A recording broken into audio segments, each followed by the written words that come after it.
வளர்ந்தோம், வாழ்ந்தோம், பிள்ளைகளை பெற்றோம். ஹலோ, அது திருமணம் பண்ணோம், அதுக்கு பேரு காலம் பார்த்தோம், செத்து போயிட்டோம், மன்னிக்கணும். இது ஆடு மாடு கூட செய்து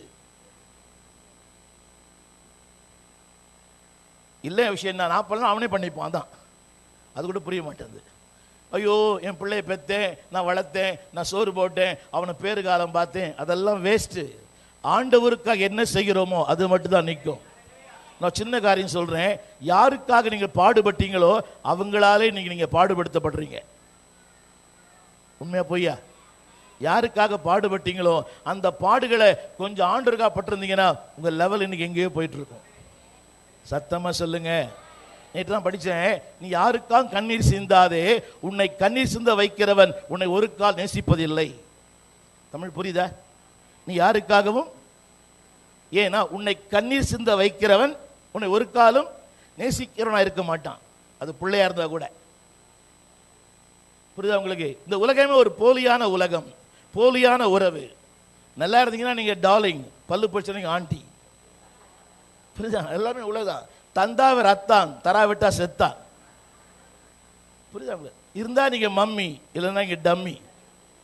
கொடுத்தீங்கன்னா தாய், கொடுக்கலாம் நீங்க பேய். உலகமே வாங்கி அன்பு கூறுகிறது, ஆண்டவர் தந்து அன்பு கூறுகிறார். அப்படின்னு சொல்ல மாட்டீங்களா? சொல்லுங்க. பெரிய வாக்கு தத்தம், இரண்டாவது பெரிய திட்டம், மூன்றாவது அதை நிறைவேற்றுவதற்கான ஒரு பெரிய ஆயத்தம். சொல்லுங்க, சொல்லுங்க. Great preparation. சொல்லுங்க எல்லாரும். சொல்லுங்க, பெரிய ஆயத்தம். ஏன்னா தேவன் என்னை குறித்த அந்த நோக்கம், ஆண்டவர் சொன்ன வார்த்தையின் வாழ்க்கையில் நிறைவேற 13 ஆண்டுகள் ஆனது. ரொம்ப பாடுகள் அவருக்கு தெரியும்.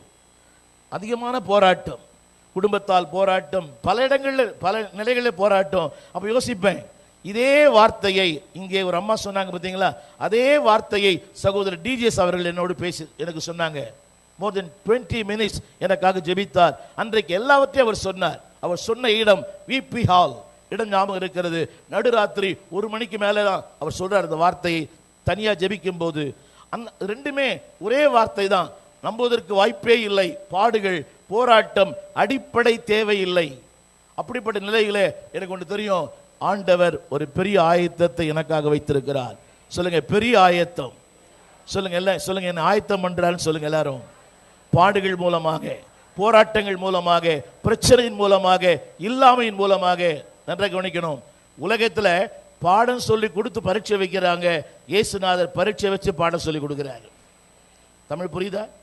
உலகத்துல பாடம் முதலாவது, பரீட்சை இரண்டாவது. ஆனா ஆண்டவர்கிட்ட முதல்ல பரீட்சை, அப்புறம் பாடம்.